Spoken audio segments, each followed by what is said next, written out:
Assalamualaikum warahmatullahi wabarakatuh. Kembali lagi dengan channel Pak Arif. Di video kali ini saya akan membahas mengenai soal kompetensi teknis khususnya bidang geografi. Nah, kita bisa memanfaatkan website dari Kemendikbud ya, dari program belajarnya mengenai belajar mandiri calon guru ASN P3K. Nah, kita bisa klik ini ya. Nah, kalian bisa masuk web ini ketika kalian sudah punya nomor SIM PKB-nya ya, surat izin untuk belajar ya, misal itu. Nah, di sini ada fasilitasnya yang diberikan ya. Jadi ada belajar calon mandiri ya. Kemudian setelah kalian sudah memanfaatkan semua fasilitas di sini, kalian bisa langsung ada tryout-nya ya. Nah, ini saya masuk ke geografi. Nah, kita coba tes untuk pembelajaran pertama tentang hakikat informasi geografi. Nah, kita coba mengerjakan. Oke ya. Yang pertama ini ada pembangunan jaringan jalan memerlukan identifikasi geometri jalan melalui data citra titik-titik. Ya, ini ada pilihan jawabannya ya. Jadi yang paling mendekati ya QuickBird, Iconos dan foto udara. Ya, ini adalah resolusi tinggi. Kalau Landsat itu cenderung rendah, Aster juga cenderung untuk elevation model atau GDM Aster, SRTM, Sentinel. Ya. Kemudian yang kedua, analisis spasial pada data raster untuk menghasilkan suatu peta tematik baru dapat dilakukan dengan jadi ini ada rektifikasi citra, transformasi spasial, operasi matematis, tembang susun data citra, dan proses eliminasi data. Nah, saya coba jawaban sesuai ya. Saya jawab yang tumpang susun data citra atau overlay karena itu hasil dari analisis data spasial ya.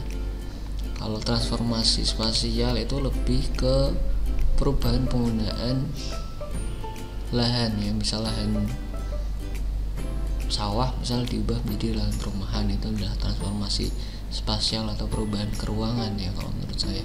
Kalau di sini konteks soalnya adalah analisis spasial pada data raster untuk menghasilkan suatu peta tematik baru. Jadi kalau tumpang susun data citra dia bisa menghasilkan suatu peta tematik baru ya, misalnya peta rawan bencana. Itu ada susunan parameter parameter yang bisa menghasilkan sebuah peta rawan bencana. Nah, saya jawab yang D ya. Kemudian mitigasi bencana banjir dilakukan dengan memanfaatkan peta-peta tematik, diantaranya curah hujan, kemiringan lereng dan jaringan jalan, drainase, kepadatan pemukiman dan jaringan jalan, peta tanah, ketinggian tempat dan kepadatan vegetasi.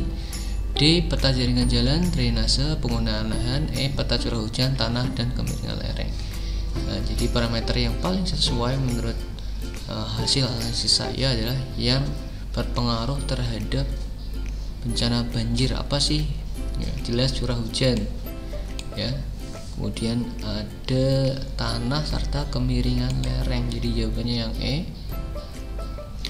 Nah, kemudian nomor 4, satu teknologi geografis yang mendorong era teknologi 4.0 itu seperti yang kita lihat sekarang atau manfaatkan sekarang, Gojek, Grab ya. Kemudian itu lebih kepada teknik geografis ya yang mendorong era industri 4.0.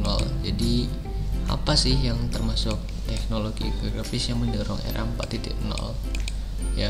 Kalau pengolahan data citra sudah sejak lama ya, bukan era digital atau era industri sekarang. Model pembangunan digital juga tidak terlalu mendorong industri-industri, itu hanya mendorong mungkin untuk pekerjaan membuat proyek-proyek tertentu, bukan industri. Tapi ya kalau industri itu kan skupnya besar ya, yang bisa menggunakan atau memanfaatkan teknologi itu untuk bisnis intinya. Jadi jawaban yang paling tepat adalah geolokasi ya. Jadi seperti ada sistem untuk mengetahui lokasi dengan cepat dan tepat ya, seperti Gojek, Grab ya, itu adalah teknologi industri 4.0. Kemudian yang kelima adalah pemetaan daerah rawan erosi dapat dilakukan dengan menggunakan peta-peta berikut. Ya, di sini ada kata kuncinya rawan erosi. Ya, nanti saya akan jelaskan juga parameter apa sih peta rawan erosi. Nah, erosi jelas yang pertama yang berpengaruh terhadap erosi atau longsoran tanah itu adalah curah hujan ya. Kemudian curah hujan juga berpengaruh ya. Kemudian ada tanah juga, penggunaan lahan, dan kemiringan lereng. Ini yang paling tepat adalah yang kalau yang lain itu putar bumi enggak terlalu berfungsi, administratif juga tidak terlalu berfungsi, singkapan batuan juga tidak ya, peta bangunan juga tidak diperlukan. Jadi jawaban yang paling mendekati adalah yang A. Nah, kemudian yang nomor 6, sebuah peta mengalami perbaikan, namun perbaikan tersebut mengharuskan perubahan pada seluruh data peta. Kasus ini mencarikan data titik-titik ya. Kita harus tahu dulu data spasial itu ada berapa sih ya. Data spasial itu ada data melalui peta analog, citra penginderaan jauh ya, ada data yang diperoleh secara langsung melalui GPS mungkin, atau kita menggunakan teodolit dan lain sebagainya. Nah, di sini yang harus menghasilkan perubahan data seluruh data ketika mengalami perbaikan yaitu adalah yang paling mendekati adalah peta analog ya. Kalau citra penginderaan jauh, data spasial masih bisa di edit ya, tidak harus perubahan seluruh petanya ya. Kemudian kalau yang nomor 7, pemetaan suatu provinsi yang luas namun banyak terjadi gangguan awan seperti di wilayah khatulistiwa dapat dimanfaatkan data sebagai berikut. Citra foto udara pankromatik itu hitam putih ya cenderungnya, bukan pada konteks soalnya inframerah untuk suhu, bukan juga. Jadi yang paling tepat adalah citra radar ya, karena bisa menghilangkan dari gangguan awan. Nanti kita akan bahas, kita cek dulu jawabannya benar atau salah berapa ya. Sudah terkunci semuanya, kita tinggal submit dan finish. Nah, ini jawaban saya, kita cek siapa yang benar ya. Nomor 1 udah benar ya, operasi matematis ya. Di sini itu ada kesalahan kunci jawaban sepertinya dalam pembuatan soal. Nomor 2 itu harusnya tumpang susun data citra ya, nanti kita cek juga. Nomor 3 udah betul ya, nomor 4 juga sudah betul, geolokasi. Pemetaan daerah rawan erosi juga betul ya, peta tanah, peta analog, dan citra radar. Nah, kita langsung saja ke pembahasan. Nah, kita akan ke sini. Dari soal yang tadi kita akan analisis ya. Tadi ada soal yang kunci jawabannya salah. Nah, yang pertama yang nomor 1 jawabannya A menurut kunci juga menurut saya sudah tepat sekali kuncinya. Kenapa? Karena dalam pembangunan jaringan jalan kita memerlukan identifikasi geometri jalan melalui data citra yang beresolusi tinggi. Ya, dari option ini yang memiliki resolusi tinggi adalah yang A, QuickBird, Iconos, dan foto udara. Yang lain ini cenderung resolusinya rendah ya. Coba kita lihat. Nah, berdasarkan misinya itu ada 2 citra ya. Yang pertama ada citra satelit cuaca dan citra satelit alam. Satelit cuaca itu ada TIROS, ATS, GEOS, NOAA, MODIS, dan DMSP ya. Kalau citra satelit alam itu ada resolusinya rendah dan resolusi tinggi. Resolusi yang rendah yang seperti apakah? Yang rendah itu yang Landsat, biasanya Landsat 1 sampai 7 ya. Kalau Landsat 8 mungkin udah ada yang resolusi tingginya. Ini ada Aster dan Spot. Nah, ini resolusi tinggi ada Iconos, QuickBird, WorldView, dan Pleiades ya. Nah, ini ada beberapa jenis citra satelit dan fungsinya. Landsat untuk pemetaan lahan, Iconos untuk peta topografi yang sudah ada itu diperbaharui ya, pembaruan. GeoEye untuk menghasilkan citra resolusi tinggi ya. Kemudian ada citra Terra untuk mengamati vegetasi, tutupan lahan, kebakaran hutan, dan mengukur suhu bumi. Kemudian IRS ada Indian Remote Sensing, itu merencanakan perkotaan dan manajemen bencana. Nah, ini adalah contoh citra Landsat ya. Resolusinya cenderung rendah.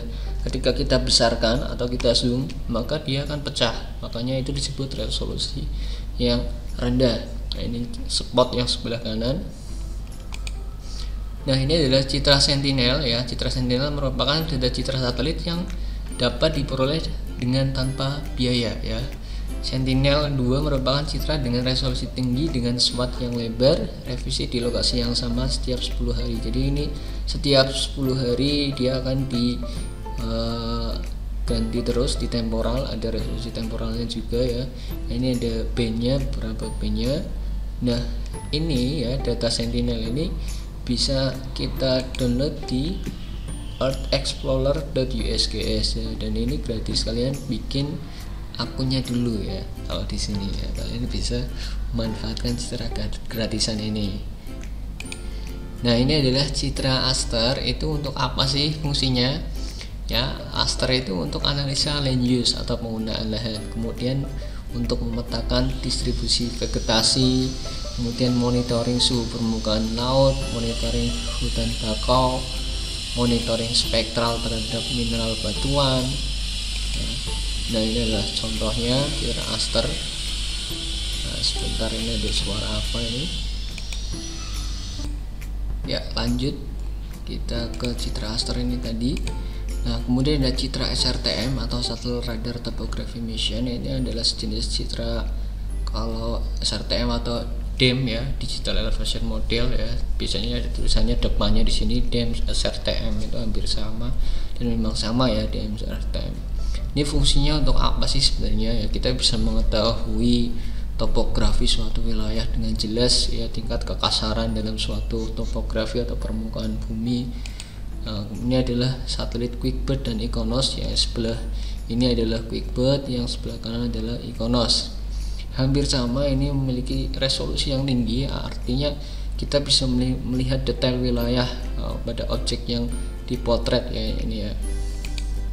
Nah ini adalah satelit Terra tadi, yang fungsinya bisa mengetahui atau mendeteksi ketika ada kebakaran hutan ya, ini di suatu wilayah, ini di Amerika bagian selatan, kemudian di Afrika bagian selatan ada kebakaran hutan merah-merah itu. Atau kita bisa mendeteksi suhu bumi juga, permukaan bumi ya. Inilah satelit Terra. Kemudian citra satelit IRS atau Indian Remote Sensing. Di sini adalah fungsi dari citra satelit ini adalah untuk merencanakan perkotaan dan manajemen bencana. Ya, jadi berarti jawaban yang paling tepat tadi nomor 1 adalah yang mana ini? Nah, yang QuickBird, Iconos atau foto udara. Nah, kita langsung ke nomor 2 tadi.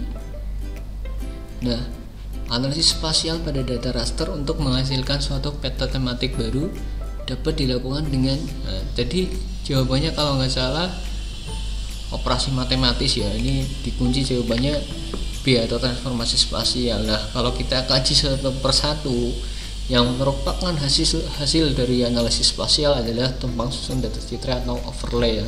Teman-teman pasti sudah tidak asing lagi dengan overlay atau tumpang susun data citra. Nah, kita bisa melihat datasheet ya. Datasheet itu ada dua ya, data spasial dan data atribut ya. Khusus pada postingan ini akan dibahas mengenai data spasial ya. Data spasial itu adalah keruangan atau data keruangan, data yang mempresentasikan kenampakan nyata di permukaan bumi ya. Kemudian di dalam data spasial itu ada dua, data raster dan data vektor. Nah data vektor itu apa sih Pak? Ya jadi data vektor itu ada yang menampilkan keruangan dalam bentuk titik, garis, kurva atau poligon areal ya. Kalau data raster itu menampilkan isi ruang bumi dalam bentuk pixel atau picture element yang membentuk grid-grid atau peta-peta yang dihasilkan dari penginderaan jauh. Nah kalau kita lihat seperti ini hasilnya ya. Vektor itu masih ada titik-titik atau titik atau poin, kemudian lines atau garis, kemudian areal. Nah kalau dalam raster itu titiknya bentuknya grid ya, kotak-kotak, lainnya juga bentuknya kotak-kotak. Nah ini istilah dalam pilihan ganda yang tadi. Rektifikasi itu sama dengan koreksi geometrik. Jadi ketika kita akan mengolah citra, kita harus merektifikasi dulu, mengkoreksi geometriknya sudah sesuai apa belum.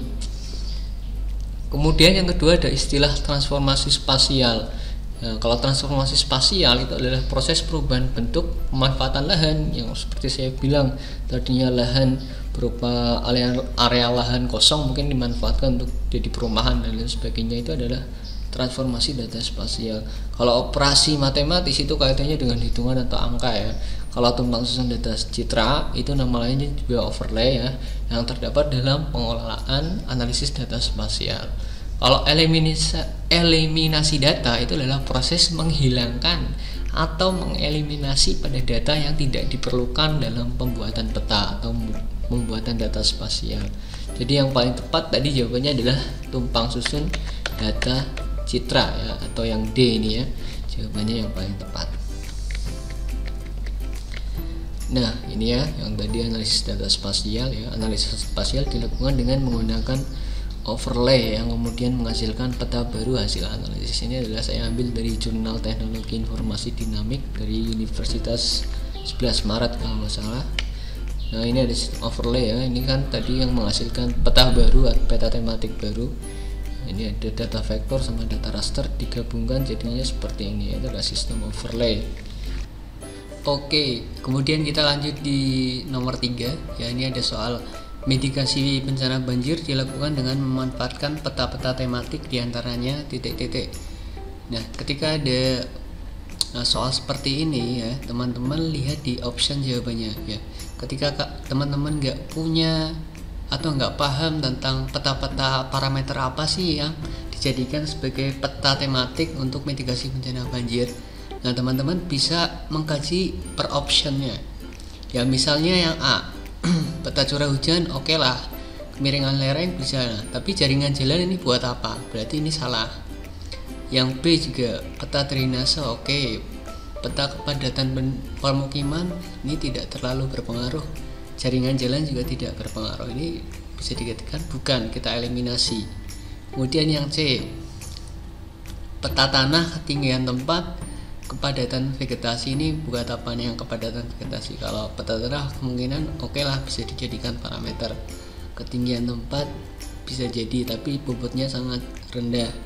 Kemudian yang D, peta jaringan jalan ini kayaknya nggak termasuk. Drainase oke lah, kemudian penggunaan lahan juga oke. Nah kita lihat option yang E, peta curah hujan oke masuk, tanah masuk, kemiringan lereng masuk, berarti dapat disimpulkan jawabannya E ya. Tetapi kalau dalam teori ya, kita bisa melihat, nah jadi ada parameter peta untuk mitigasi banjir ya. Yang pertama itu adalah bobotnya tentang curah hujan ya, kemudian bentuk dasnya kayak apa, gradien sungainya seperti apa, kemudian kerapatan drainase sungainya kayak gimana, kemudian kemiringan lerengnya terjal, rendah atau landai. Kemudian ada penggunaan lahan di sini. Nah, jadi yang paling tinggi di sini adalah bobotnya penggunaan lahan, kemudian curah hujan, ya kemiringan lereng atau gradien sungai. Ya, tinggal kita sesuaikan dengan option jawabannya. Oke, jadi nggak ada masalah ini. Kemudian kita langsung ke nomor 4 ya. Satu teknologi geografis yang menjadi pendorong era industri 4.0 adalah titik-titik. Ya, yang A, proses pengolahan citra. Ini sudah lama ya tidak menunjang di era industri 4.0, ini hanya sebagai pembuatan peta-peta tematik dan lain sebagainya, belum ke industri ya. Analisis spasial juga belum ke sana. Model perkembangan digital ini bukan masuk geografis ini ya. Kemudian sistem pengolahan tabular itu berarti tentang tabel kalau nggak salah. Kalau geolokasi itu seperti teknologi geografis ya, geografi, lokasi ya lokasi, untuk menentukan lokasi secara geografis dengan cepat itu menggunakan teknologi geografis. Nah seperti yang kita lihat di layanan atau aplikasi-aplikasi di era 4.0 seperti Grab, Gojek, Tokopedia ya. Kemudian geolokasi apa sih? Jadi sistem identifikasi lokasi geografis dunia nyata atas suatu objek seperti sumber radar, ponsel atau terminal komputer yang tersambung ke internet. Ya, jadi seperti Google Earth juga udah pakai geolokasi, tapi kegunaannya untuk revolusi industri 4.0 itu apa? Nah, baru nanti dihubungkan dengan misi dari bisnis itu seperti Gojek dan Grab. Jadi dia kan mampu mengetahui titik pemesan dan titik antar dengan cepat dan tepat, itu menggunakan geolokasi itu seperti itu. Oke, kita lanjut nomor 5 ya. Pemetaan daerah rawan erosi dapat dilakukan dengan menggunakan peta-peta berikut. Erosi ya, erosi berarti kaitannya dengan seperti longsor seperti itulah. Nah, kita bisa melihat seperti yang tadi, jika teman-teman tidak mengetahui atau tidak paham mengenai peta parameternya, kita bisa melakukan eliminasi, ya, sistem eliminasi. Misal yang A, ya, kita lihat dulu peta tanah, peta penggunaan, dan peta kemiringan lereng. Oke, kita simpan, ini kayaknya lumayan benar. Yang B, peta tanah, peta curah hujan, peta rupa bumi, kita eliminasi. Yang salah peta rupa buminya. Yang C, peta administrasi, ini udah kita eliminasi aja, udah salah. Peta curah hujan, penggunaan dan singkapan batuan bukan masuk dalam erosi. Mungkin iya, tapi bobotnya sangat rendah. Kemudian yang E, peta pemukiman, peta bangunan, dan peta tanah, ini tidak dalam parameter yang seharusnya. Jadi yang E salah, jadi yang paling tepat adalah yang A, ya. Kita sesuaikan dengan parameter atau patokan untuk membuat peta rawan longsor atau erosi. Yang pertama itu adalah iklim atau curah hujannya seperti apa, kemudian lerengnya dari terjal sampai datar, ya, kemudian penggunaan lahannya, ya, kemudian sama tanahnya jenisnya apa. Nah, ini adalah parameternya yang teman-teman harus pahami bersama-sama. Nah, kemudian yang nomor 6 adalah sebuah peta mengalami perbaikan, namun perbaikan tersebut mengharuskan perubahan pada seluruh data peta tersebut. Kasus ini mencirikan data tersebut adalah titik-titik.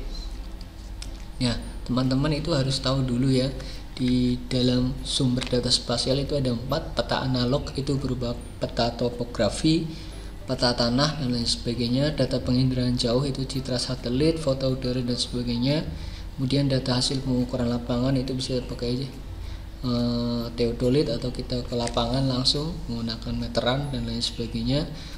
Kemudian data GPS, ya, Global Positioning System, kita bisa mengetahui titik koordinat dan lain sebagainya. Nah, ketika ada perbaikan kemudian mengharuskan seluruh data tersebut itu harus dirubah, berarti yang paling tepat di sini adalah data peta analog. Jadi kalau peta analog kan peta rupa bumi yang sudah dibuat secara manual. Jadi kalau ada yang salah, ya mau nggak mau kita harus merubah keseluruhannya, ya. Jadi jawabannya yang C. Kemudian yang D, pemetaan suatu provinsi yang luas namun banyak terjadi gangguan awan seperti di wilayah Khatulistiwa dapat dimanfaatkan dengan data titik-titik. Nah, kita bisa melihat kalau yang pankromatik itu lebih ke keadaan citra yang hitam putih, ya. Kemudian yang B itu citra radar, oke. Citra foto udara inframerah itu kaitannya sama inframerah, ya, dengan suhu di permukaan bumi, kemudian bisa mengetahui kebakaran dan lain sebagainya, saluran inframerah. Kemudian saluran citra optis, saluran tampak, berarti citra yang tampak oleh mata, ya, seperti kita bisa melihat ada pankromatik dan ortokromatik, itu mungkin, ya, yang nampak dalam mata kita secara langsung. Nah, itu kalau pankromatik itu biasanya digunakan untuk penelitian di bidang pertanian, yang meneliti sumber daya air, ya, perencanaan kota dan wilayah, evaluasi lingkungan dan sebagainya. Nah, kemudian kita bisa melihat tadi, ya, di dalam satelit cuaca atau meteorological satelit sumber daya dan sistem orbit polar, yang digunakan adalah ada satelit dengan sensor optik dan satelit dengan gelombang mikro, ya. Di sini dapat menembus awan dengan resolusi yang tinggi, ya, seperti radar, ya. Kemudian sensor pasif rendah SSMI. Kalau yang optik itu dengan IKONOS, Landsat, Spot, dan IRS. Nah, ini seperti ini, jadi radar nggak ketahuan atau bisa menembus awan-awannya. Jadi jawaban yang paling tepat adalah citra radar. Oke, guys, menurut saya itu saja dulu, ya. Nanti kalau ada pembahasan yang lain nanti akan kita bahas di part selanjutnya. Jangan lupa like dan subscribe. Terima kasih. Wabillahi taufiq wal hidayah. Wassalamualaikum warahmatullahi wabarakatuh. Semoga sukses P3K-nya. Good job.